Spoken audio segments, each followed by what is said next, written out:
Welcome on and all to a very special episode of the Cinegeeks podcast, where movies, TV, and all things geek collide. I'm Angela, still joined by my co-host, Roy. Hey everybody, what's up? Hi everybody. This is a very, very special night because we're having a very special episode for a couple of reasons. Number one, we are celebrating the first anniversary of the Cinegeeks podcast. Woo! May live audience? Shucks. Akalain mo yun, umabot tayo ng 1 year sa ginagawa natin to. Oo nga parang kailan lang. Naalala ko pa nung mga first few episodes namin, parang tagal-tagal pa, nauutal pa tayo nun. Ikaw. Thank you. Salamat. Thank you. Anyways, like I said, we have a couple of reasons why this is very special. And ito na yung main reason kung bakit special to. We have very special guests with us here in the Cinegeeks Pod booth. Of course, give it up for the one and only Gideon from Creepsilog. Hello guys. Thank you for having me.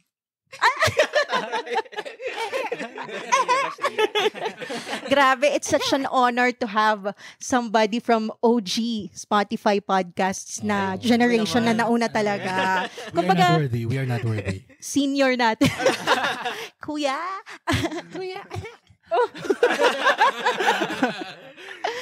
And of course, one of our very close friends, and it's his third turn here in the Cinegeeks Pod booth. Give it up for Mark of Maganda Ba Movie. Hello. Hello guys. Ayun lang. Okay, sadness. I know. And the reason why we have our esteemed guests here with us today is because we will be talking about two very exciting releases that are coming out this weekend in Philippine cinemas. So the first one being A Quiet Place Day 1, written and directed by Michael Sarnowski, from a story by Sarnowski and John Krasinski, starring Lupita Nyong'o, Joseph Quinn, and Jimon Honsu. And the second being My Boo, directed by Concrete Triwemol, written by Triwemol, Lalim na Shainan Sowijumpa, and Kirati Kumsat, starring Suthirak Subvijitra and Mailada Susri. Ay, Ano ba yan? May mga na-murder na pangalan. Kaya sila may boo. May boo na lang tayo. Anyway, the movie, by the way, is an SM Cinema exclusive. So we'd like to thank SM Cinemas for inviting all of us to the special advanced screening that was held last June 21, 2024. Ooh, okay. Tama si Gideon dun, sorry. Ang dami kong mga pangalan na murdered. Kaya multo na lang sila dito. Kala ko nagbabasa sana. ka ng orasyon eh. Parang dasal no? Concrete Tree. Hoy. But before we continue, mabilisan lang, we'd like to remind everyone who hasn't done so to follow our pod wherever you listen to podcasts like Spotify, Apple Podcasts, and YouTube. Also, set your players to automatically download our new episodes so you don't miss out on our fun Cinegeek conversations. Please don't forget to follow us on Instagram, TikTok, Facebook, Threads, and X, aka Twitter, so you can join in on the fun. Also, visit our website, www.cinegeekspod.com, for the latest in movie and TV news and reviews. And please join us on our Facebook group called Cinegeeks PH HQ. Ayan. Yes, there we interact with all of our fellow Cinegeeks. Yes, about movies, TV, and all things geek. We post regularly there, and also our fellow Cinegeeks, they post as well about what they thought about movies, etc., etc. And who knows, soon, very, very soon, magkakaroon tayo ng mga contests for swag and hopefully advanced screening tickets from our friends from the various studios. Yes. So, with all that being said, let's go ahead and talk about the first movie we have on the docket, My Boo.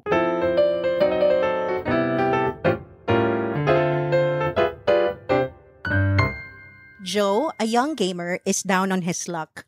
After receiving a house with a ghost of the previous owner in it, Joe comes up with a plan to open a haunted house for people to come and play. Ayan ang kanyang logline or synopsis. Yun. Ayun. So again, pinanood natin ito nung advanced screening. Kailan ba to? Last Friday. Yeah. It's a Thai movie. Yes. So this is following yung isa pang Thai na How to Train Your Grandma. How to make grandma. How to lose your grandma in 10 days. Oh my God, rom-com pala. Oh, shit. 10 things I hate about grandma. May isa pa nagsabi sila ba to? No? How to kill your grandma. Grabe na yun. Grabe naman yun. Grabe naman yun. And marami pang ibang ano niyan. Kasi hindi nila makompleto talaga yung tamang title for some reason. Yun na yung parang magiging Thai movie cinematic universe. How to blank. Ito, how to my boo. Sige, simulan natin to. Gideon, ikaw, what did you think of My Boo? It's an enjoyable movie. Ano siya, very, naalala ko lang kasi, no? Very, alam mo yung pag nagpa-plug yung mga Pinoy celebs sa mga noontime shows. Pampamilya, may horror, may comedy, may drama, lahat nandito na. Very ganun siya. So, Tama. Full package, no? Ikaw, about you? For me, enjoyable naman siya. Yung My Boo. Yun nga, may mga pieces na nakakatawa and parang makakarelate yung mga Pinoy doon sa comedy niya.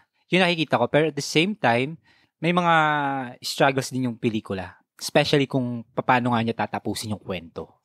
Yun lang yung pinaka napansin ko sa My Boo. Okay. Sige, we're starting with the what you liked and what you didn't like. Himay tayo agad. Pero nagustuhan ko yung sinabi ni Gideon kanina na yung, especially for a Filipino audience, na para siyang for the whole family. Parang siguro yun yung gustong dalahin dito na sine ng mga distributors given na medyo naghihikaos ang cinema industry. So parang talagang hahanap sila ng release na everybody can watch. No? So you would say na parang pasok to dun sa MTRCB na PSA na this is for your whole family, di ba? Yung ba yung Dead Venture. Dead Venture. Yung kay Bogart. Pero tama kay, I agree with everything you said na kuha niya yung panlasang Pinoy. No pun intended kay panlasang Pinoy. Pero yes, the comedy is very much Filipino. Pero how about the horror element and the fantasy? Sige, I would like to pass this question to Gideon since siya ang ating creepy guy.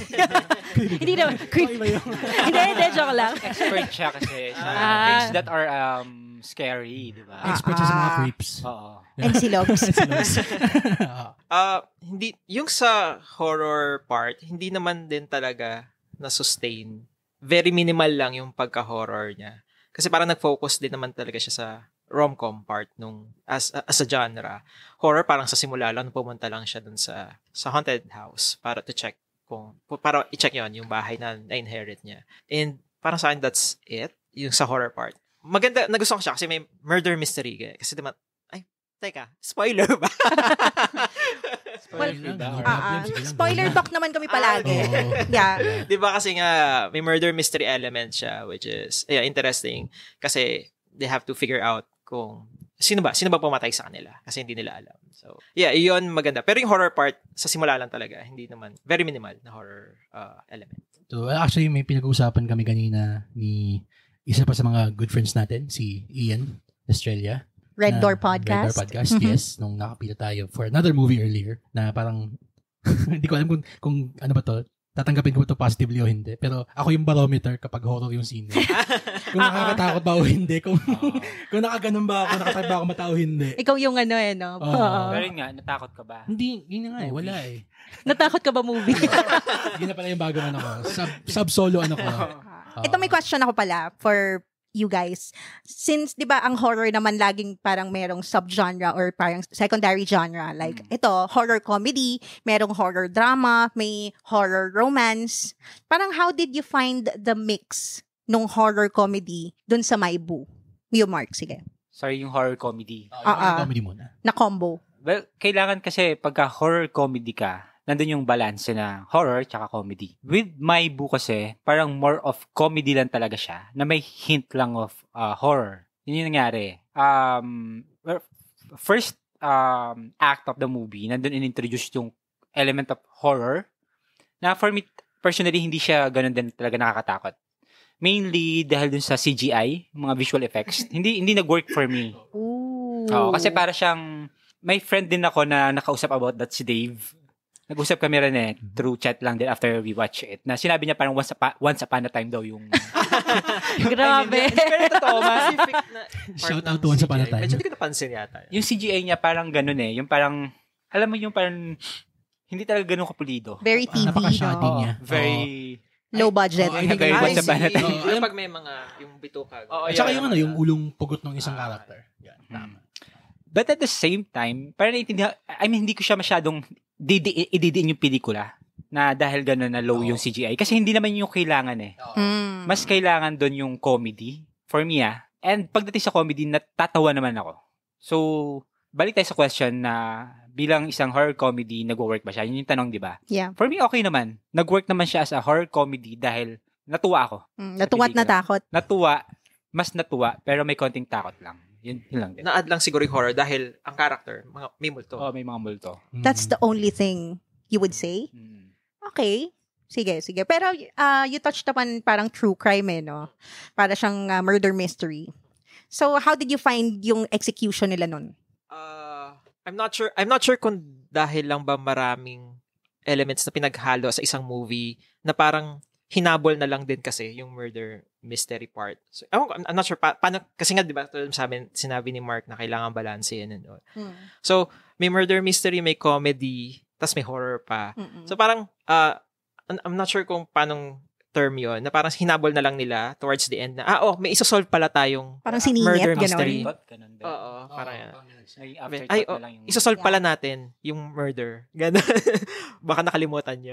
True. I agree din sa sinabi ni Gideon kasi parang masyadong nag-enjoy yung kwento doon sa prospect na yung may human na in love sa isang ghost. And I guess na fair naman kasi pangalan ng sine may buhay.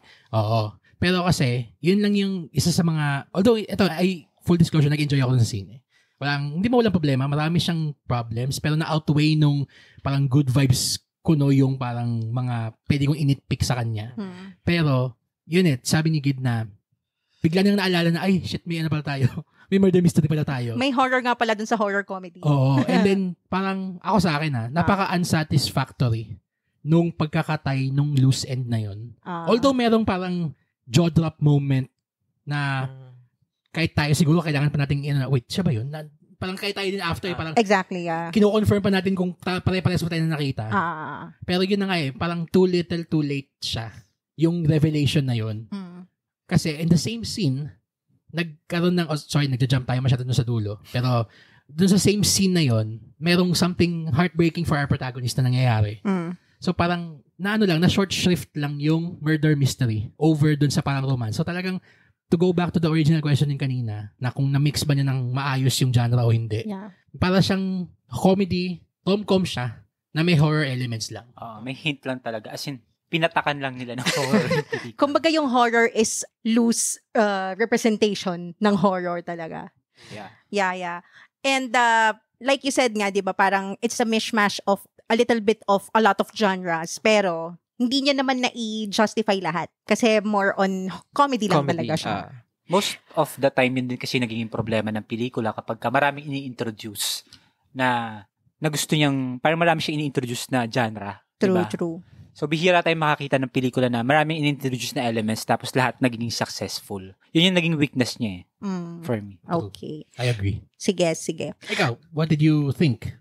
Laki mo na yung nadidinig ka naman. You pretty much summed it up naman. Yung mga siguro broad strokes impression ko dun sa My Boo was it was a comedy film about ghosts. So it's not really a horror comedy, more of a comedy about ghosts. So parang napaka-slight hint lang talaga yung parang horror niya. And yung pagka-murder mystery, I agree. Meron din siyang parang gustong sabihin about that, pero hindi nga ganun ka-satisfying yung naging niya, hindi ganun kabuo. Kasi parang afterthought na lang siya like Mark said. And ito, I wanna ask you guys, kaninong character kayo pinaka nag-identify or sino yung favorite nyong character dun sa movie? Let's start with you, Roy. Ako naman, okay, sige.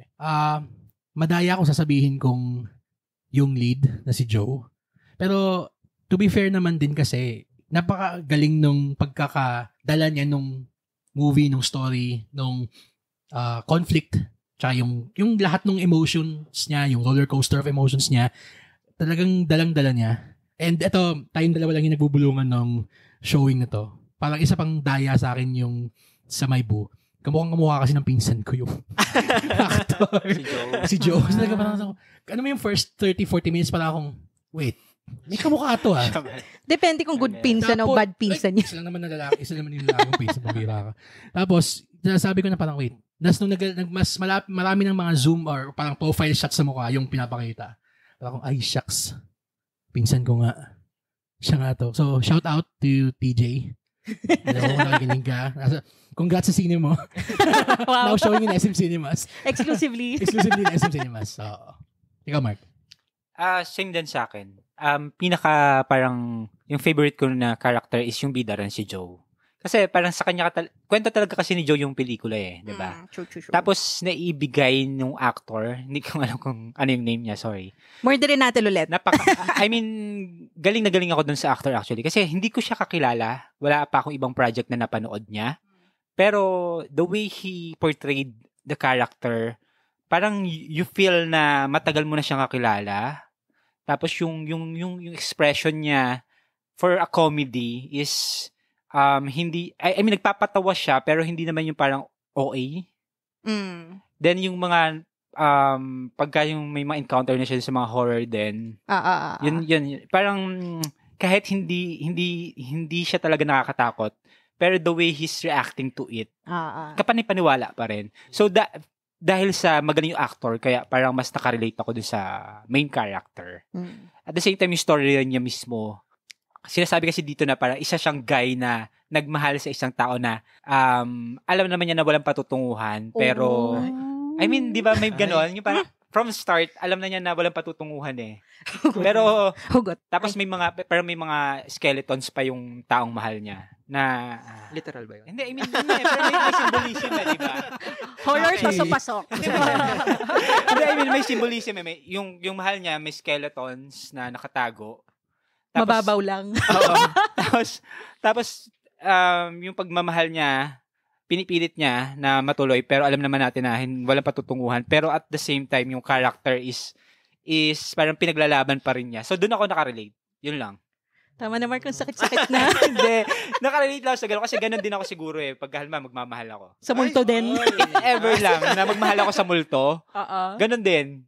Pero tingin ko, hindi ko rin mahahanap kung nasa yung skeleton niya. Hindi ko maiisip. Hindi, joke lang. Napakadali kasing malaman mo na nadali mong maiisip na baka nasa ilalim ng floor. Sige. Pero hindi nila chinek yun, no? Mag-touch upan tayo dun mamaya-maya. Pero punta tayo kay Gid. Sinong character ka na identify? Same lang din naman kasi nga sabi ni Mark, siya yung bida, the rest support and the flesh out yung characters niya, yung failures niya, struggles niya sa buhay na pakita mo. So, madaling makarelate kay Joe. Wala ka namang na-relate na na-inlove ka din sa ghost or something? Di ako nakakita Wala akong third eye. So, pero yung may skeleton sa closet. Iwan sa closet. Sige, ikaw. Kanya ko nakarelate na character. Ako nakarelate ako ng konti kay Ghost. So may skeleton ka. So may si skeleton Anong. ka under the Alam mo yung feeling ng pagiging powerless under your circumstance. And parang you're holding on to this person as your anchor, kumbaga, sa life mo. Parang this person makes you feel alive. And without this person, kumbaga parang dinefine mo na yung buong existence mo dun sa isang person. Ayun, hugot na, sinimula kasi. Hindi, gano'n talaga. And yung parang heartbreak nun, na not just her, yung how her story ended or how it turned out to be, pero yung tipong yung struggle na you can't be happy parang without that person. And you parang defined your happiness with the validation and the presence of this person in your existence. Sobrang niyang debilitating and na-witness naman natin kay Anong yon. Alam mo yung limitations lang ng pwede nilang gawin, especially kung talagang hindi meant to be. Pero dahil gusto mo yung taong yon, siya yung pinili mo, and this person makes you feel alive, parang gano'n, oh my God, ang drama na natin. Bakit bigla naging drama? Si Mark kasi. Naging hugot Oo. Pero ayun, yun, nakita ko naman yung struggle ni Anong. Not like I can relate, pero ramdam ko yung pain niya. Actually, parang andun din naman yung kay Anong na story. Diba? So, ayun. Ito na lang, last question na lang. Kasi Okay. sinabi ni Mark kanina na parang, grabe naman hindi sila nag-check dun sa ano. Kayo ba, anong pakiramdam niyo dun sa resolution ng buong, yung kay Anong na parang, ay, shucks, andyan lang pala sa ilalim ng sala yung mga buto nila. OMG. Ikaw, Mark, muna. Sabi ko nga, nung napanood ko yun, yung parang na-reveal na, well, spoiler na to, na-reveal na nasa ilalim pala nung floor, yung skeleton. Parang, tama ba itong napapanood ko? Are we seeing this na, I mean, are they trying to tell us na all the time nandun lang din? Tapos wala man lang nag-check, ang tagal-tagal na, ilang taon na yung lumipas, di ba? So parang, kahit yung mga ghost, hindi ba nila alam? Hindi ba sila nag-check doon? Tsaka parang masabi ko lang, hindi naman plot hole, pero parang may inconsistency. Kasi Kasi- 'di ba yung architecture ng bahay, bago ka pumasok dun sa parang main na entrance, paakyat siya. May silong. Oo, ganun ba yung tawag doon? Oo, silong. Parang porch? Oo, porch, Oo. ganun. Or veranda ba yun? Hindi, silong yung ilalim nung first Yung ground. level. Oo, so parang may mezzanine siya ba, yung ground floor, ganun. Ngayon, Silong nga. Silong. Ulit eh. Fine. Ano yun? Silong? Silong. Silong, Oo. yung silong. Pagpasok mo doon sa pinto ng bahay, so technically, nasa second floor ka na. Kasi wala ka sa ground. Oh, in a way. In a way. O nga no? Pero, ang pagkakasabi sa dulo, may lupa doon sa ilalim ng Oo. sala, Oo. yung kung saan dinibig yung mga buto. Kung saan sila din minurder. Oo, saan Tsaka di ba minurder. umakyat ng stairs Oo. ano? Tapos umakyat pa sila, may second floor pa. Oo. May third floor pa pala technically. So, pinakita doon sa na doon Doon nilibing mismo nilibing kung saan pinatay. kung saan pinatay. So, yun, parang tirahan ng langgam. Parang may anthill doon sa bahay na ganun. Isang malaking ganun. Parang napansin ko lang. Oo. Oo nga, Masabi no? ko lang. Pero pinapanood niya, di ba, inuulit-ulit yung scene every 12 a.m. ng pagpatay sa kanila sa second floor. Oo, yun nga yung weird din. Kasi nasa stairs si Joe eh. Di ba? Oo. Yung biglang ngiti sa kanya si Anong. Anong ibig sabihin nito, Anong? Tapos sinabi pa ni Joe, kasi nagtanong si Anong, di ba, anong nangyari sa parents ko? Hinanap ba nila ako? Sinabi ni Joe na, oo, hinanap ka nila di ba nung kinuwento niya ako na nangyari sa parents niya after nung murder. Oo. Tapos sinabi ni Joe na hinanap ka nila for many years pero hindi ka nila makita. Yun nga, di ba? Na parang, sige, kunyari kung kalimutan natin na may silong pala, sige, may lupa. Pero ang babaw lang din kasi nung pinaghukayan. True. Parang, Parang hindi pwedeng- ba aamoy? Ganon. Tsaka yung pwedeng kalkalin ng aso. Alam mo Oo, yun? Parang, Kung may naghanap talaga, mahanap yun kasi maaamoy yun eh. Tama. Pero ang nakakatawa kasi dito, parang bilang Pinoy, meron tayong di ba handicap? Meron tayong leash na binibigay sa mga ganitong movies na parang kahit yung cinephile brains natin, kumbaga, Suspension of ano disbelief. natin siya, parang ininitpick natin siya, yun, True. to death. Ah. Pero, yun na nga yung sinabi ko din kanina na ang lakas niyang maka-good vibes din kasi. Oo. Especially yung ending talaga. Ending. Anong Hindi pa yung ending? ending. Kasi ang dami Ang dami ending. ending. Which one? Hindi, yung ending, final. Oo. Final that, ending. Final na to. That Doc X. final na po. Final part 2. Pero in fairness, nakaka-affect siya. Yung sa Wait, dulo hindi, seryoso. Ano ending? Yan ba yung ending? Tatlo, di ba? Oo. Kasi yung Nakalimutan ko na eh. yung una yung Nategi siya yung kamay ni, nandun yung bracelet. Nung ano pa, nung Tumanda siya. naging game developer pa si Joe. So, yun yung parang first ending. Okay. Ako parang Lord of the Rings. Parang Lord of the Rings yung ending. Ang dami, no? Tapos yung second, yung sabi niya Yung parang namatay na siya. Ah, Tapos ah. suot niya yung bracelet ni Anong. Tapos yung third ending, Yung naglalaland na sila, Naglalaland na nagsayaw sila. silang gano'n. Oo, yun. Ang ganda. Yung naglalalan. Ayun, Yung oo. gusto mo. Yung final. Yung final. Oo. Ako Last na naman, talaga. parang medyo nakikringe ako doon. Tsaka at the same time, hindi ko alam kung para saan yun. Parang, ano ba to? Part ba to ng kwento? Nakwento ba yun? Na bakit sila nagsasayaw? Harsh ba movie? Hindi, para saan ba? Hindi, yun na, di ba sinabi ko, tinanong ko kay Gideon, ano na ba nangyayari dito? Kasi, bakit sila nagsasayaw? Tsaka, ano na to? Wala to sa kwento eh. Ano na to? Ano ba yun? Sorry. Para pakita lang na in the end, nagkasama din talaga sila. Pero saan? Hindi, may isa kasing naging scene kanina doon sa movie na, ito pa nakakatawa to, isa sa mga pwede nating initpick parang, bakit may ganito pero, sige, fine movie, enjoy Sige, ka rin fine kasi. movie. Oo. Yung, umepal sandali yung ex ni Joe, Okay. tapos artist si girl, Oo. tapos may pinakitang yung painting, Oo. yung may two lovers walking to the moon. Tapos may muna ako. Oo, so parang, yun din parang, Hindi naisip siya na lang- relevant dun sa kwento actually. Pwede siyang tanggalin. Pero, yun na nga, naisip na lang nila na, ay, meron tayong symbolism na nilagay kanina, i-pay off na lang natin. So, another afterthought. So, so yun yung parang... yung sumasayaw sila. Yung sumasayaw sila, di kasi pupunta sila sa moon sumasayaw, di ba? Parang, So, parang it's a daydream, kumbaga, na nagkatotoo na lang. Parang ganon. Pero, pwede. ito, Parang weird. let me ask you this. Kasi, heavily hinted to throughout the movie na there is such a thing as reincarnation. Okay. And inexplain na yung mga soul sa bahay, hindi sila makapag-reincarnate kasi hindi pa makita yung body nila. So, if it's reincarnation, then, if we're working on that premise, paano sila nagkita sa afterlife yung souls nila? Eh, di ba dapat supposedly reincarnate na si girl? Pwede nag-reincarnate sila patras. Huh? Ano yan, di ba? Kaya ka parang tinatanong ko, bakit nag-reincarnate sila? Yun yan nasa isip ko. Ano kung nag-reincarnate sila patras? Kasi iba yung time, parang ibang period to eh. Mas lumang period. 40s, di ba? Parang may pagka-Captain America nga eh. Yun din, actually. Yun din. Lalaland Captain America. Parang yung dulo ng Avengers Endgame, yung ending na. Ikaw, Gideon, anong pinakagusto mong ending? Gusto ko yung ending na, yung shot ng bracelet tsaka ng kamay, nung signaling na namatay na si Joe. So, sa akin mas okay na yun. Doon na lang. Ako na bahala kung anong gusto mangyari after. Ano siya? Art house ang gusto niya. Art house ending. Ako naman, yung pinakaunang ending. yung pinakita niya na kaya na-inspired siya dun sa babae. Nag-gumawa siya ng video game. Yung kumbaga nag-let go siya, pero at the same time parang in her memory, yun yung naging tulay para maging successful siya. Dapat doon na lang tinapos. Di ba? Na parang nakita na nilalaro ng lahat, na through that, parang na-share niya yung happiness na naramdaman niya. True. At saka, sa babae. At saka magandang yun sana yung ending kasi pwede namang hindi maging literal yung reincarnation eh. Oo. Pwedeng ang reincarnation niya is through parang yung memory niya coming alive through the video game. Yun.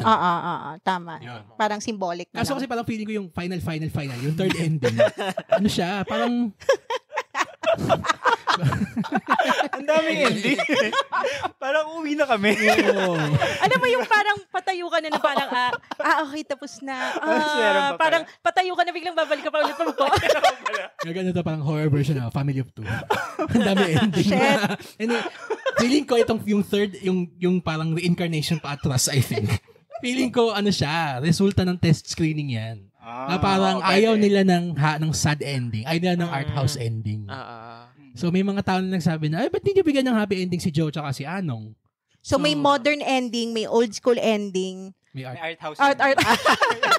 Pa-art house ka palagi din.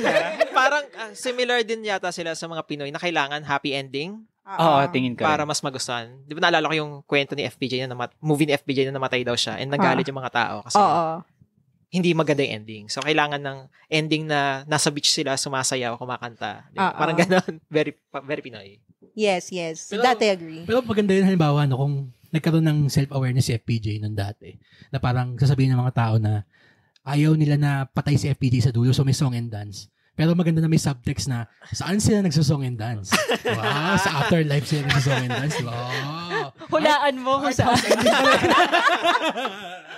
Pero wag ka. Ilan lang ang movie na pwede mong masabi, aling ending ang gusto mo? Actually. Multiple choice diba? yun. At saka na pumili. At saka nakakatawa kasi lahat mag-work eh. Pero pwede mo tanggalin yung video game ending. Tapos sabihin mo na for some reason biglang yumaman si Joe. Years, Oo. Pero hawak pa rin niya yung bracelet. Works. Tanggalin mo yung video game tsaka yung old ending. Bigla na lang mag-smash cut to yung sumasayaw sila. Di parang Avengers Endgame ending. Na hindi natin alam kung paano sila nagsama pero magkasama sila. Yun. May Marvel, may art house. may DC ending. Hindi kaya. Okay, final thoughts na tayo about My Boo. Sige, let's start with Gideon. Final thoughts. So, doon sa lahat ng sinabi natin, all in all naman kasi, enjoyable pa rin naman yung movie. We had a good laugh. Sobra, panalo yung comedy niya. So, yun, panalo, yung My Boo. Ayan, sa akin din naman, parang pagtatanungin ako kung nag-enjoy ba ako dun sa movie, sabihin ko, oo, tsaka dapat tanongin mo kung maganda kasi maganda pa movie nga. so maganda naman yung movie. Okay. Walang pero. Walang pero. Maganda. Kasi kung na-save naman yung kahinaan niya sa horror, na-save naman nung comedy ng pelikula. Para sa akin. Roy? Ako nag-enjoy ako. I mean, in spite or despite? Kahit na. Kahit na marami siyang mga parang weaknesses as a movie na pwede mong initpick to death, obviously. Nakakadala yung emotion and yung parang yung love story ni Joe at saka ni Anong eh. to the point na parang gusto mo lang silang magkatuluyan talaga. And I guess dun din siguro nanggagaling yung parang ginawang ending na meron silang happy ending talaga. So, final. Ikaw, Jel. Final thoughts ko siguro about my boo. I guess there's always that one person that will always have your heart. Yun naman. You'll never see it coming because you got it from the start. And know that you're the one for me. It's clear for everyone to see. My baby. Oh, baby. Because you will always be. My.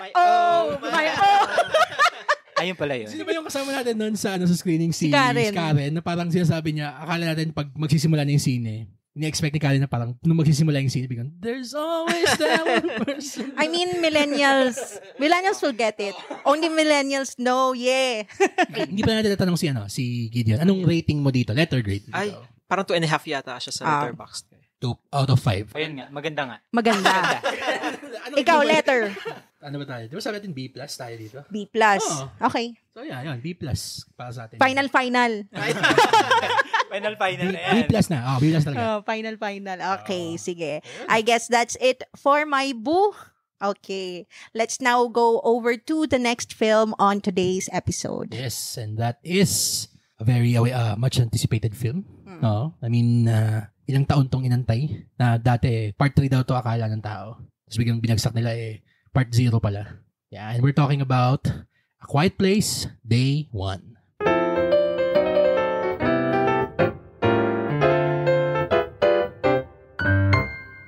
As New York City is invaded by alien creatures who hunt by sound, a woman named Sammy fights to survive. Yun. Logline po ng A Quiet Place Day 1. Hala, ngayon ko lang nalaman yung pangalan niya. Sinasabi ko din sa Sammy. Sammy? Oo. Samira, di ba? Oh. Parang Parang wala naman kasing dialogue masyado. So, hindi Yun. Oo nga tama. Yes. Oh, tama yun. Yan, thank you, Mark. Sige, dahil dyan, Mark, what did you think? Doon sa... Of A Quiet Place Day 1. Ang like ko lang sinasabi is para siyang, yung sa emotional aspect ng pelikula, parang yun yung gustong ma-achieve nung If, parang gano'n. parang how it connected to the audience on the emotional level. Kung naging successful, ito yung gustong mangyari sana ng If na parang for me hindi ganun nagawa. By the way, are you connecting this to If because of John Krasinski? Dahil pareho sila ng writer. Tama, okay. Tama, so yun lang yung correlation mo. Yun lang. Okay. Pero how about yung contribution nitong A Quiet Place Day 1 dun sa universe ng A Quiet Place? What can you say about that? For that one naman, parang dahil dito sa Day 1, parang lumawak yung universe lalo ng A Quiet Place. But at the same time, parang nag-expect ako na parang dire-diretso siya from dun talaga sa Day 0. Dire-diretso yung kung papaano umatake talaga yung Parang yun lang yung may hinahanap lang ko. Nasa dire-diretso. Kasi medyo spoiler na parang Day 0 tapos may skip na konti. Tapos naging Day 1. Parang ganun. So, ang sinasabi mo, if I got you correctly, is you would have appreciated kung merong mas direct link papunta dun sa kina John Krasinski na A Quiet Place. Tama ba ako? Hindi naman yan. Okay. Yung I would appreciate kung walang naging parang skip. Kasi parang di ba merong nawalan siya ng malay. Okay. Tapos from dun sa attack nung mga aliens na hindi nila alam kung paano siya nag-work. Nung nagising na si girl, alam na kung paano sila makaiwas. Which is, kailan tahimik ka. Gusto ko sana ipakita nila na paano na-discover o na-realize. Yun yung nawawala for me. Kasi ang point nito is Day 1. Ay, sinasabi nila is Day 1, di ba? Day 1, Pero parang hindi pinakita yon. Yun yung hinahanap ko. I totally agree. Doon lang naman. Pero after that, which is sa simulan part lang to, after that, the rest is super satisfying naman. That talagang kailangan mong tutukan. Ikaw, Gid. Parang naisip ko din siya. Kasi nga, di ba, tulad na sinabi mo, pagising niya, lahat sila quiet na lang. Ganon. Parang, ang sa akin naman, hindi ko siya masyadong parang nag-dwell on. Kasi parang inisip ko na lang na, siguro 1+1 na lang ako doon na, kasi pag gumawa sila ng ingay, hahabulin sila ng monsters. So, ayun, hindi ko lang siguro na bigyan ng focus. So, tapos, ano nga ba yun? Kung what I think about the movie. Yung In terms of the yung greater bigger universe, picture. Sa bigger universe? Yes.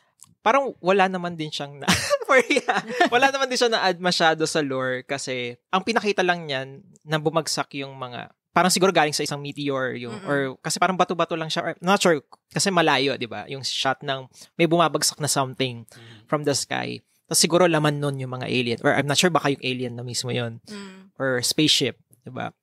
Parts ng spaceship na bumagsak. So hindi ko sure kung ano ba, na-stranded lang ba sila dito, nag-crash lang ba sila, or tinarget ba nila talaga yung Earth. So, hindi naman din nasagot yon. Which is, somehow, yun din naman yung alam natin from A Quiet Place, na basta na lang may alien, basta may dumating na lang ng mga alien dito, hindi natin alam.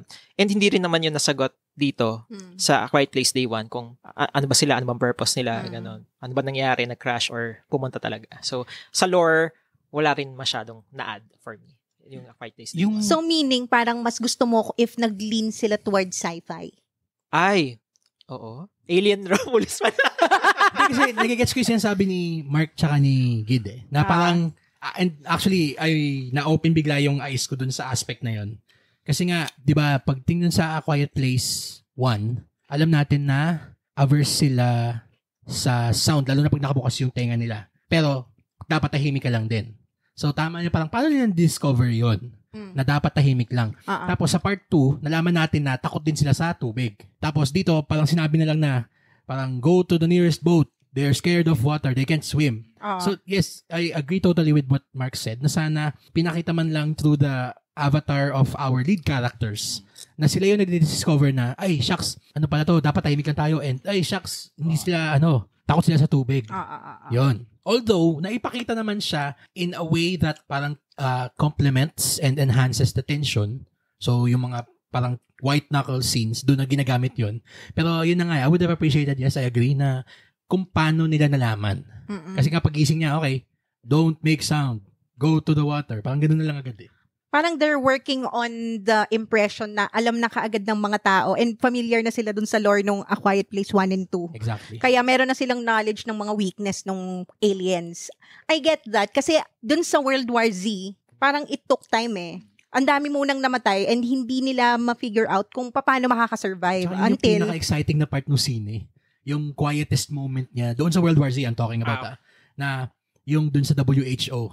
Ayun. Diba? Lalakad ba siya? Na parang... yung meron na siyang, yung infected na siya. Infected na siya. Yun, na parang, okay, hindi nila alam bakit merong dinaanan yung zombie sa Israel doon sa World War Z. Nakialala niya yun, ni Brad Pitt. And then doon sa WHO sa England, biglang sinaksakan yung sarili niya ng COVID ba yun o what, na parang biglang hindi na siya nilapitan ng mga zombie.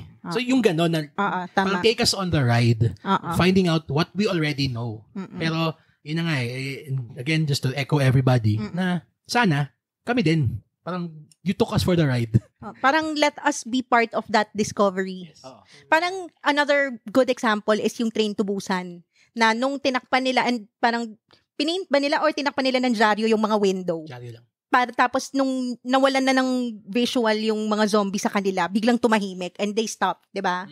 So parang ganon, yung parang take us on the journey of how you discover the weaknesses of our monsters. Yeah, I get that. Pero, ito, sige, question ko. Since, again, this is the cinephile parts of our brain working na we want the mechanisms, the how and the why to complement the heart element of a film. Let's start siguro with Gid.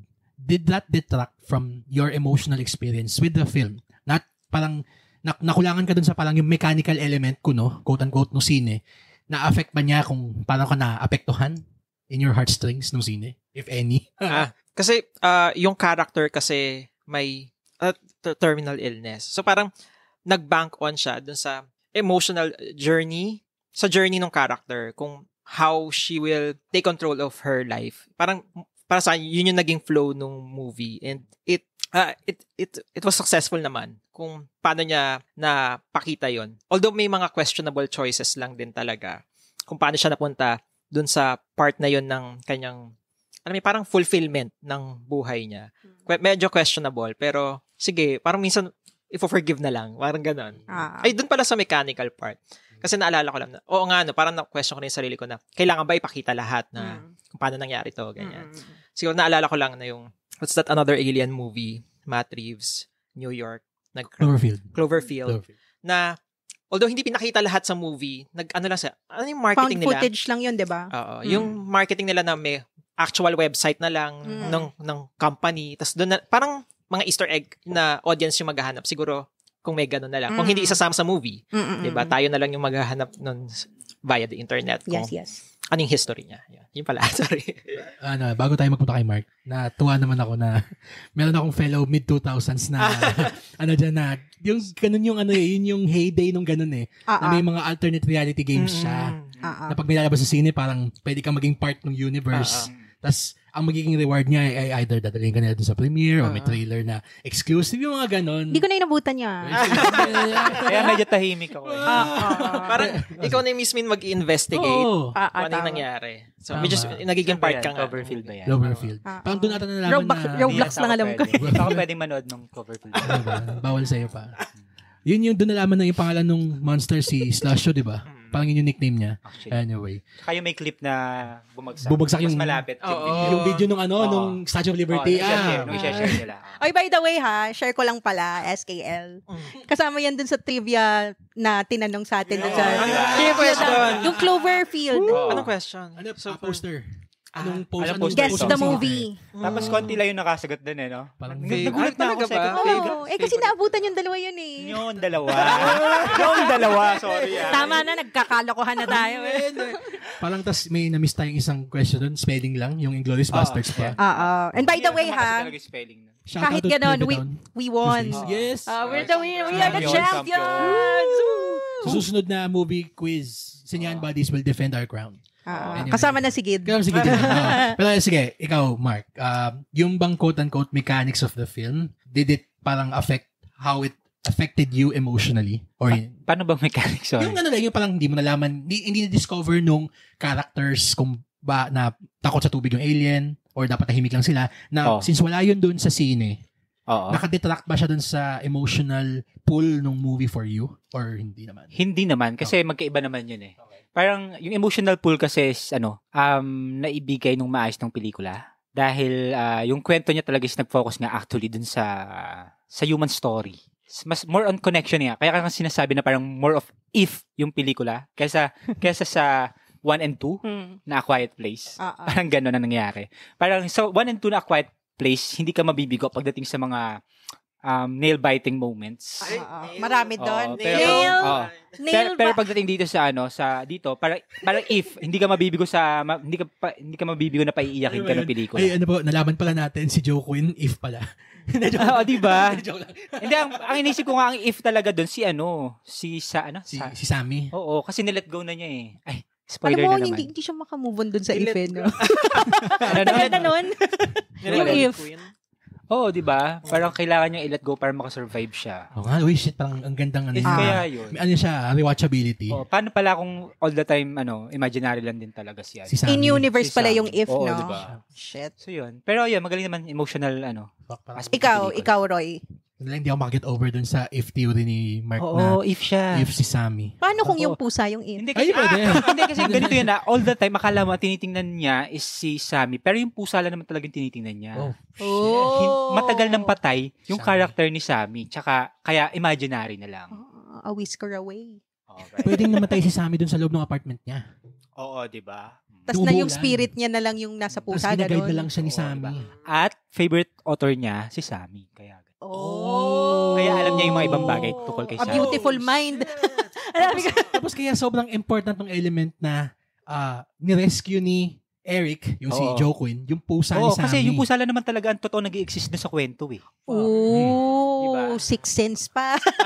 Ang dami na. Hindi kasi, di ba? Parang mind-blowing yun. Tapos parang sinasabi, wag mo na akong sundan. Hindi naman kayo sinusundan yung pusa ang sinusundan. Shit. Sabi ko sa'yo yung pusa yung bida Magaling umarte pati yung pusa. Speaking of, okay? Ako naman, kung yung sa Maibu, sinabi natin na may konting kadayaan siya kasi parang tailor-made siya para sa Pilipino. Yung scene na yon, generally speaking. Ito namang movie na to, parang sobrang tailor-made para sa akin mismo. Sa'yo. Kasi, 4 yung anak kong pusa.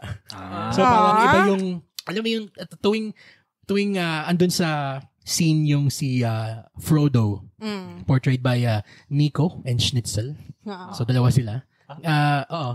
Diba? Siyempre, doon siya nakatutok. Yun yung inabangan ko talaga sa credits. Nag-iiba ba yung spots? Nag-iiba ba yung spots Kasi ng yung pusa? naisip ko nga kanina nung pauwi tayo, parang, shucks, paano kaya yung iba naman? Paano kaya kung mali yung gano'n nung itim sa ulo niya? Diba? Anyway, kaya din sobra pang yung pool niya kasi kamukha niya din yung quote-unquote panganay natin. Yung namin na pusa. Si Cream. Si Cream. So, tuwing ano siya sa screen, tuwing magkakaray pa siya paalis, alam mo yung may isang scene doon na yung, alam niyo yung parang naglalakad si Sammy opposite the direction of everybody else. Tapos, parang tinatrap lang sila ng mga alien pala. Tapos, nung biglang nagkagulo na, biglang kumaripas ng takbo si Frodo papunta doon sa may sidewalk. Tapos gano'n ako bigla, involuntarily, Parang hahabulin mo yung pusa at pag tumakbo. Oo. Pero, I mean, I would give credit to the movie kasi hindi lang naman siya about the cat. Ako naman, in all seriousness, sorry, medyo lalalim lang ako ng konti. Okay. And magiging serious talaga. naman. Ayoko na mag-delve masyado into our current anxieties as a people, tayong mga Pinoy. Kung titingin kayo sa balita, you'll know exactly what I'm talking about. Pero ibang klase yung anxiety na nadala nung scene sa akin. And I'm saying this as a positive kasi naparamdam niya sa akin to na it's a very, very strong allegory for survival in the midst of wartime. Na parang, lalo na ginamit niyang setting yung New York City. Isang metropolis na sobrang recognizable, sobrang easily parang patterned after our own metropolis kahit saan. And then to see kung gaano ka parang visceral yung reaction ng tao to the terror of the unknown. Suddenly, parang coming out of nowhere and basically invading and parang forcing everybody to fend for themselves to survive, basically. Yes. Yun. Na parang, siguro, pwede mong ipalit yung pusa sa bata. And I guess, parents would have their anxieties ratcheted up to 11 watching this film. Pero sa akin, parang ganun eh. Yun yung equivalent ng anak sa akin eh, yung pusa eh. Na parang, I would do anything. Even yung scene na sinasabi natin kanina na, itong si Frodo, pumunta somewhere. Tapos, kailangan siyang i-rescue ni Eric. Tapos, at the risk of his own life. Na parang, how far would you go to protect the ones that you care about? So, kung babalik sa question mo, na parang, how does it parang go dun sa flow ng universe? Yeah. Tuloy-tuloy, parang siyang na-echo pa din niya beautifully yung message ng 1 and 2 eh. Na parang, di bali nang mangyari, kung ano mangyari sa iba, basta wag lang yung sarili ko, wag lang silang mahamak. Yon. And yung last 5 minutes na tong scene na to, oh God. Yeah. Kung meron pong mga nanood nung advanced screening na nakakarinig ng malakas sumagulgol, si Roy yun. Okay. Pero proud to be. ako naman, well, I see yung sinasabi mong allegory niya about war times because you can just replace the alien thing with, bombs and all. And para siyang attack talaga. As in, just an attack, not necessarily alien, di ba? And yung fear and yung anxiety of that kind of situation na wala kang matatakasan, wala kang mapupuntahan, and everywhere you go, there's death lurking. Parang you would put your own life on the line, masave mo lang yung pinaka-importante sa'yo. In the case of Sammy, yung pusa. So, she was willing to just, sacrifice herself para lang masave yung cat niya. And I guess I would do the same.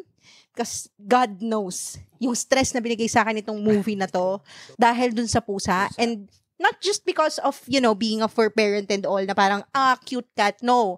Parang, you can put any loved one dun sa pusa na yun, and you would gladly risk everything and sacrifice your own sanity and your own security. Masave mo lang talaga Even your own life.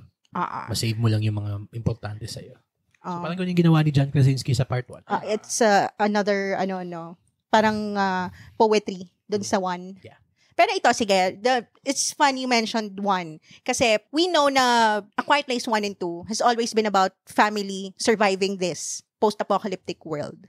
So ito, these are two strangers. We focus on two strangers who didn't know each other. So, ibang-iba siya dun sa nakasanayan nating A Quiet Place na may nanay, may tatay, may anak, ganon. Ano yung difference? Mas mabigat ba siya o parang mas light yung emotional depth niya? Ikaw, Gideon. It's different, syempre, dahil nga hindi mo kilala yung kasama mo dito sa A Quiet Place Day 1. I would say na hindi siya mas mabigat compared sa family kasi parang, wala ka naman din talagang attachment sa stranger. If you're in a parang survival mode, syempre isipin mo your own safety. So, Siguro dahil itong dalawang character na to, they don't have anybody else. Sila lang din kasi, I suppose, pati si Quinn, na siya lang din mag-isa. Wala siyang kasama. Tapos si Sammy naman, namatay na, di ba? Yung parents niya. Tsaka Father yung, niya. Father. tsaka yung nurse, yung friend na nurse. Si Hereditary brother. Siya. Oo, yun. Di ba namatay? So parang siya, mag-isa lang din siya. And then, these are two lonely people na nagkasama and then they found solace with each other. So somehow, pwede mo na rin sabihin na, baka family na din. Pwede mo na rin i-consider as family kasi they found each other in these trying times. So, yeah. So, ayun. Ikaw, Mark. Oo, yun din. Parang magkaiba yung dalawa. Kasi yung una, yung 1 and 2, family. About family talaga siya.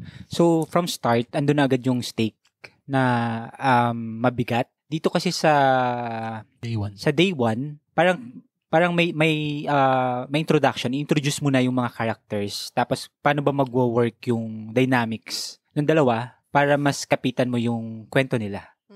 Yun yung naging yun yung aabangan nung manonood. Yun yung bago. Pero once na naniwala ka na may connection na yung dalawa, and what's parang yung kabilib-bilib dito is yung hindi naman naging romantic yung parang yung connection nila. Pero yun nga, sabi rin ni Gideon, parang naging family sila sa napakaliit na panahon.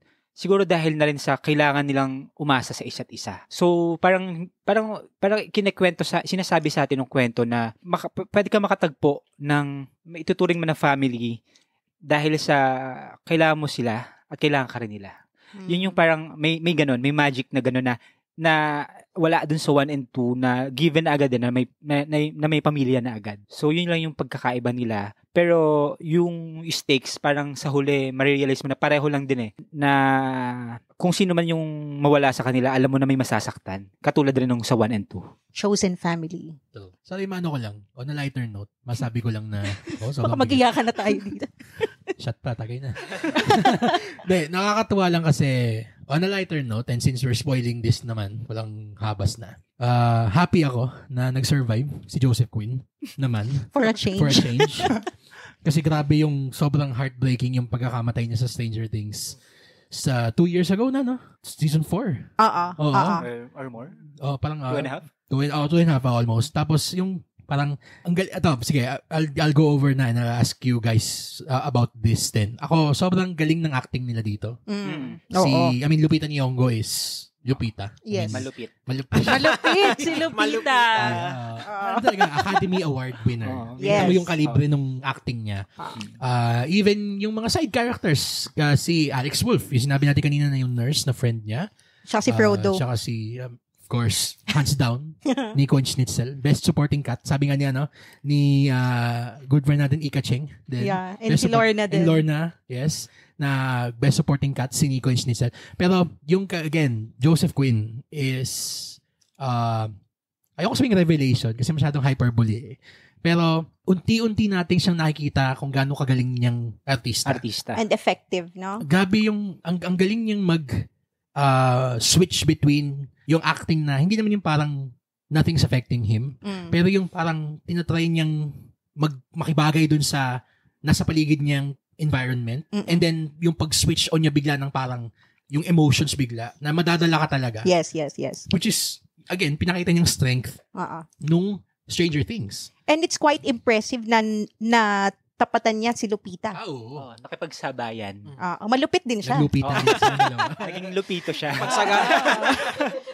Malupito din pala siya. Diba? Asawa ni Lupita. Ikaw, Gideon, sa kanilang dalawa, who would you say gave them more parang, quote-unquote, I wasn't better, pero sino yung mas nagtumingkad sa'yo? Mas tumingkad? Si Lupita Kasi mata-mata si Lupita. Ang galing. Tama. Mata-mata lang siya. Tapos nako-convey niya yung takot. And nadadala ako doon sa takot na nararamdaman niya. Ikaw, Mark. Ganun din sa akin si Lupita rin.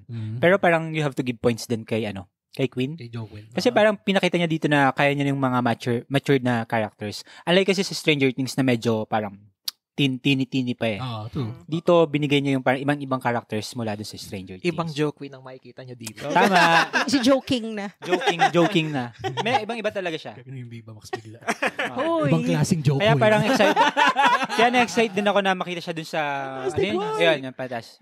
As Johnny Storm. Johnny Storm. Yes. Ikaw, Jel, Sino yung I think mas- giveaway na yung sagot ko na si Frodo kasi yung mga blink-blink niya. Alam mo yung nakakagigil yung pusa pero kapag tiningnan mo na napaka-inosente, ang galing-galing. Di ba? True. Doon ako dalang-dala kasi kuhang-kuha niya yung inis ko Pero hindi, seriously. So, yes, I agree. Si Lupita talaga. Parang she carried this movie on her back and on her eyes.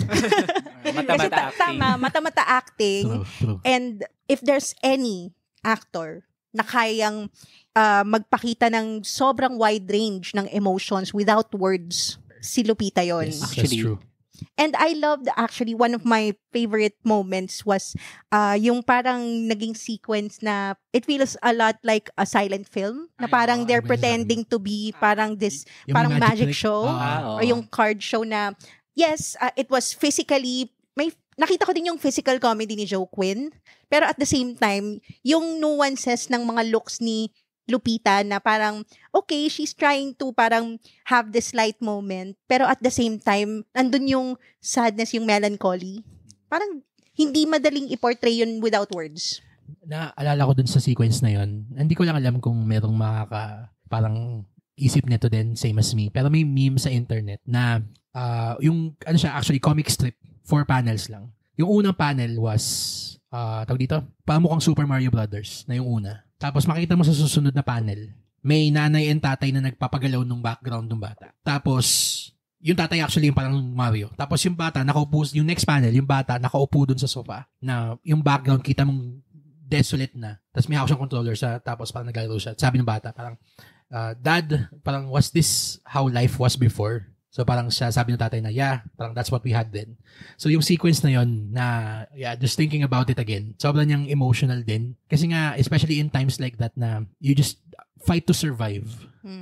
Yung mga ganung moments, sobrang niyang luxury.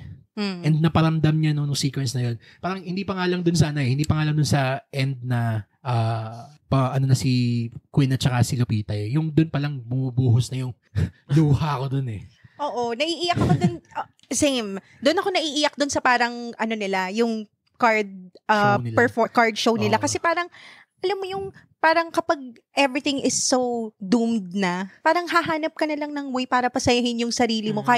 And then marirealize mo na, ito na yung last happy memory that I will have. Kasi moving forward, puro pain na, puro sadness na. And true enough, di ba? Yun din yung last happy moment nila together. Kasi after that, yun na yung sa boat na. So parang maraming ang nagtatanong na kasi bakit nag-go against si Lupita, yung character niya, away from safety. Diba? Bakit niya gustong kunin, makatikim ng pizzang yon, di ba? Kasi parang sinasabi ng mga tao, nung nakanood na, parang, questionable siya kasi that's towards the aliens. Mamamatay ka pag pinuntahan mo yon. And parang siguro some people do not get it na yung character niya kasi 'di ba may sakit siya and practically dying. So ito na lang yung parang before siya mategi. Ito yung that will make her happy and nalaman din man natin kung bakit din kasi may mga revelation din naman towards the end. So, yung father niya. Question ko din yan nakita ko kasi yung Matrix trilogy. Ay, okay. Kasi Matrix Reloaded. Susugurin sila ng mga machines. End of the world, practically. Pero biglang nagkaroon ng isang massive orgy. Actually, tama. Parang, I agree.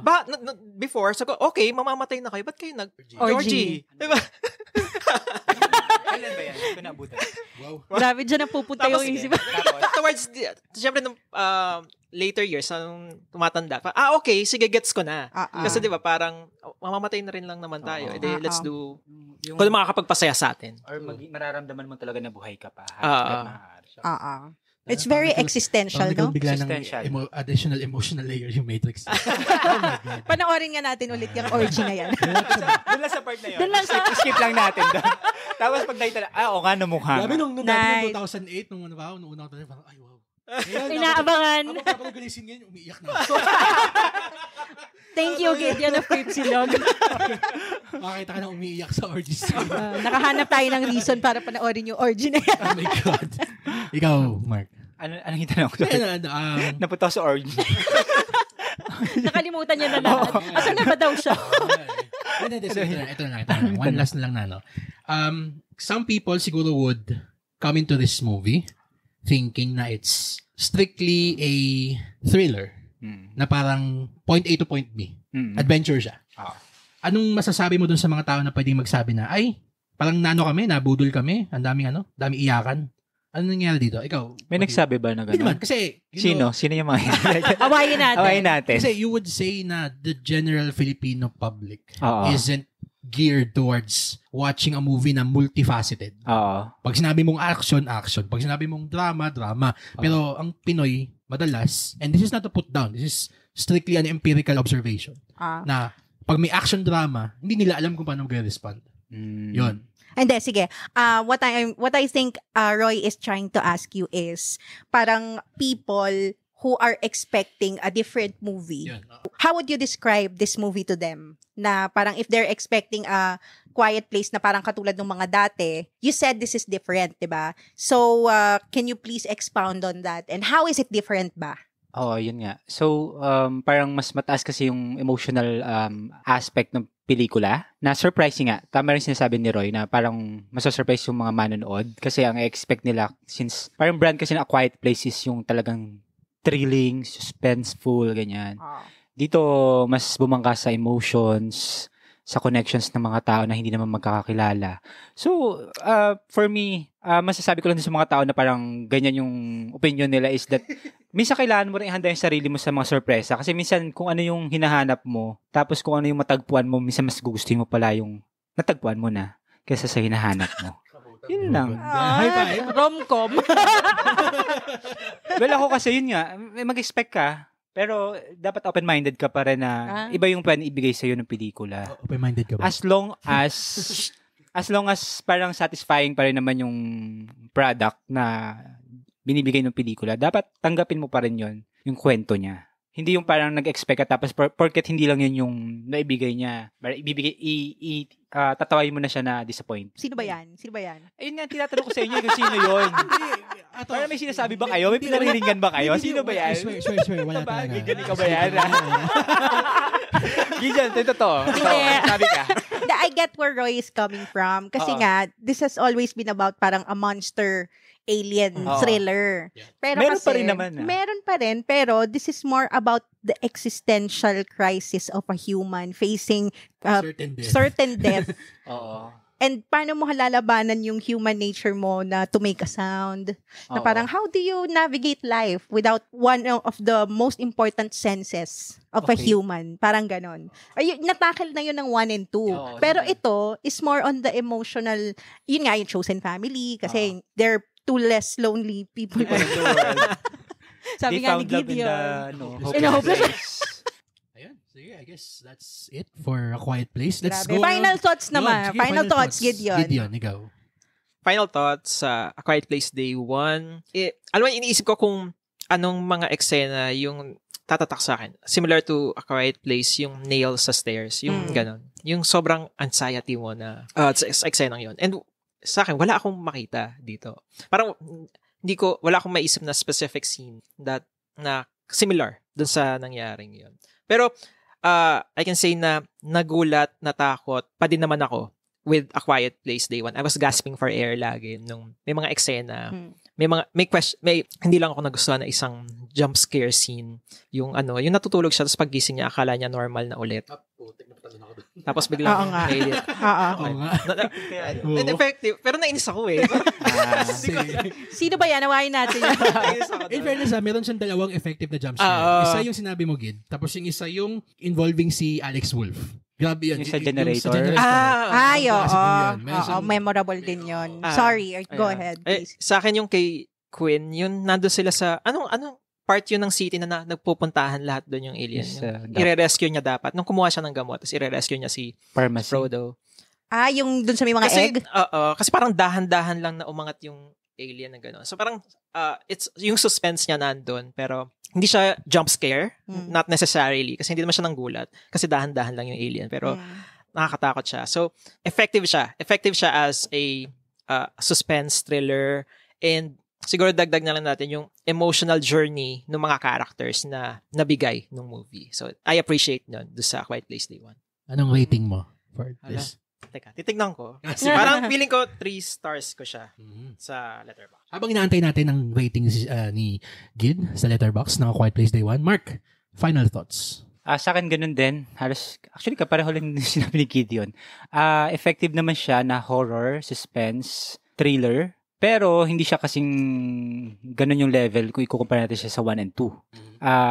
Mas nag-excel yung pelikula sa emotional na aspeto ng pelikula.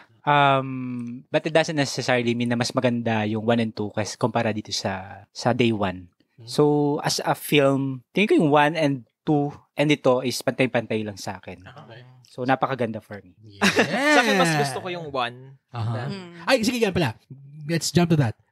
Rank Rank. them from least to most favorite. Least would be the second. Okay. Next yung Day 1 and then 1 yung 1. Okay. Okay. Ikaw, Mark.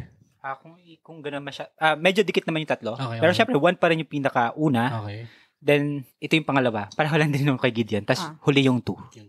Okay. Roy. Ako, I mean, yun na, tas not just as a cat parent, pero siguro as somebody na will you feel responsible for little ones. Sige, I'll call it that na lang. Iba yung level of anxiety na dala nitong scene na to kasi you always think back to these little beings na you're responsible for. And yung anxieties mo as somebody responsible for these individuals, parang napapaisip kayo na, okay, anong gagawin ko kapag may nangyaring ganito talaga? And again, all praises to Lupita Nyong'o. Expected na yon. Pero for Joe Quinn, talagang he continues yung kanyang rise as an actor to watch. So, from least to most favorite, alam mo, parang parehas lang tayo tatlo. Yung Same ranking. Same, yung ano lang din. Yung third, yung parang least would be part 2. And tapos ito, Day 1. Tapos, yan, part 1. Nothing beats the original. Lagi ko nakikita sa Twitter yung parang sabi nila, the future of cinema is bright dahil yung mga Gen Zs daw ay magagaling. Like Timothy, Sydney Sweeney. Sino ba si Elvis? Austin Butler. Yeah. Yung mga pictures yun. And Si Zendaya din. Si Zendaya, ayan. So parang pwede ba nating masama doon? Si Joe Quinn? Ay, yes. Oh, yes, definitely. Siya yung dahilan kung ba't napabili akong gitara. Hindi niya na ginamit ulit. Hindi ko ginamit. Sorry naman. Along with Gagamitin Glenn ko na. Powell din, Sydney Sweeney, yeah. di ba? Yeah. Ikaw, Jel. Final thoughts. Final thoughts, A Quiet Place Day 1 adds such a satisfying layer to the A Quiet Place saga, if I may say. I love na nag-dive into yung intimate human experience nito. About yung mortality, existentialism, and yung attachment, chosen family. It's very new dun sa franchise because it's always been about family. Alabas na si Vin Diesel. No. Magkakaroon ng crossover yan. Okay, A Quiet Fast and Furious. Yon. So this time around, it's chosen family. It's the people who are not related to you by blood, pero sila yung people mo. And sa kanila kakakapit when worst comes to worst. And of course, yun nga, yung the people that you are also responsible for, the lengths you are willing to take just to see them happy and just to see them be safe. So, napaka-relatable. It's a very different take on the A Quiet Place universe. Pero still very satisfying and sobrang affecting pa din talaga. Rank. Iibahin ko pa ba? Para maiba lang? Hindi eh. Same lang din eh. Of course, 1 is always the most memorable. It's the best. It's the first. And then, yung second ko is this one. Simply because of the performances of the cast and the cat. And then, yung 2, medyo let down kasi yung ending nun eh. Kaya siguro hindi ko siya masyadong gusto. Actually, nakakatawa nga kasi parang, hopeful yung ending nitong Day 1. Tapos parang na-realize mo na mamamatay din kayong lahat. Sa island, no? Okay. Which is sad actually. Kaya din siguro siya nasa bottom. Kahit nandun pa si Cillian Murphy. And I guess for us, ano yan? A. It's a solid A. From Solid us, A. sa Cinegeeks. Yeah, that's it. May question pala ako. Go. If ever magkakaroon ng isa pang A Quiet Place, how do you want it to be? Anong story niya, if ever? A Quiet Place -1? -1. Sa akin, 2 quiet, 2 place. Para may ano na. Nandun na si Vin Diesel, di ba? Family. Babalik tayo sa family. Susunod nun, quiet place lang. Walang iba. Tsaka quiet. Tapos quiet. Love. Tapos fast quiet. Tapos furious place na. Nasa Mad Max na tayo. Actually, kapunta na tayo doon. Ay, nako. Pero ikaw, sige. Back to you. Ay, naku. Kasi yung sa second, di ba, parang somehow nalaman na nila kung paano matalo yung mga monsters. Siguro, kasunod nun, kung paano sila babalik sa normal. Or how will Parang they pangit parang defeat the aliens? Oo. Ganon? I think maganda yan, no? Pwede siyang maging allegory for life coming back to normal from the pandemic. Pwede ganun, I think. Pwede din. I think that would be an interesting take. Pero I wonder how they would write that story. Kaya naging Walking Dead na lang bigla. Parang ganun. Oo. Ako naman mas gusto kong sundan yung day 1. Mas gusto kong sundan yung day 1. Kasi parang ipapakita kung paano ang naisip ko is ipapasa na naman yung jacket or yung pusa. So ang magiging magsasacrifice naman is si Queen, parang ganun. Hindi, kaso safe na sila eh. Nasa isla na sila. Malay mo, hindi pa rin naman natin alam. Gusto niya lang May ulit makita writer si Joseph Hindi pa, Quinn. tumawid na ba sila? I mean, tumawid na ba sila? Si Jimon Hunso ang nakita nila sa island. Ay, Nung talaga? Quiet Place Oo. Siya yung nandun sa island. Siya yung nasa island. Sino yon Yung black guy. Pero nakita ba natin doon si Queen? Yun na nga yung implication na part na siya ng island by the time Quiet Place 2 is happening. Yeah. Pero, Yun bang sequel ng Train to Busan na nila? Na-defeat nila yung mga zombie? Yung peninsula. Yung ba yung pangit na, di ba? hindi. Hindi mo nagustuhan. I mean, Hindi ko nagustuhan. hindi ko siya nagustuhan. Oo, hindi ko siya nagustuhan. Kasi nag-iiba-iba yung tanong niya every second eh. Parang pangit, nagustuhan nyo? Pangit? So, pagkasasagutin ko na parang hindi nagmamasya sa Tama tanong na niya. to, lasing na kayo. ay, nako.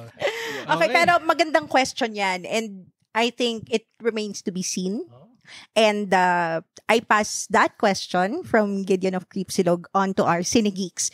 What do you think Quiet Place Saan pupunta? 4th movie would go? Saan pa pupunta? Saan pa natin pwedeng dalhin yung kwento? That's true. Okay. So that's it for My Boo and A Quiet Place Day 1. If you have seen any one or all of the movies we've talked about today, please share with us what you thought about them. Comment it on our social media accounts or down below on our Spotify episode page, especially yung question na pinost ni Gideon na kung saan pupunta tong itong franchise na to. Yeah. And again, we'd like to remind everyone, don't forget to set your players to automatically download our new episodes so you don't miss out on our fun Cinegeek conversations. And while you're at it, give us a 5-star rating on Spotify and Apple Podcasts if you had fun, if natawa kayo, or naguluhan kayo during this episode. Clarification ba? Yes, we want to finally thank PBA Studios, SM Cinema, and Paramount Pictures International for inviting us to the advanced screenings of My Boo and A Quiet Place Day 1, respectively. But as always, the studios and the distributors of the films were not given any creative control or editorial approval of this episode. They are hearing our review for the first time, same as you are. Yes, and we'd also like to thank our guests, Gideon of Creepsilog and Mark of Maganda Ba Movie for joining us tonight. Of course, where can we find more of your work, your social media accounts? Gideon first. Yeah, hi. You can, if you like true crime, horror, podcast, punta lang kayo sa Creepsilog sa socials namin ay Creepsilog everywhere, and yung episode namin is available on Spotify. Creepsilog din. Ayan. And me naman, Maganda Ba Movie sa Twitter, Facebook, pero especially sa Instagram actually. Nandun lang ako. So, yeah. Follow me there. Tambay na Instagram. Sabay lang. 24/7. True. All right. For my co-host Troy, this has been Angela. Thank you for listening to the Cinegeeks podcast, where movies, TV, and all things geek collide. Woo!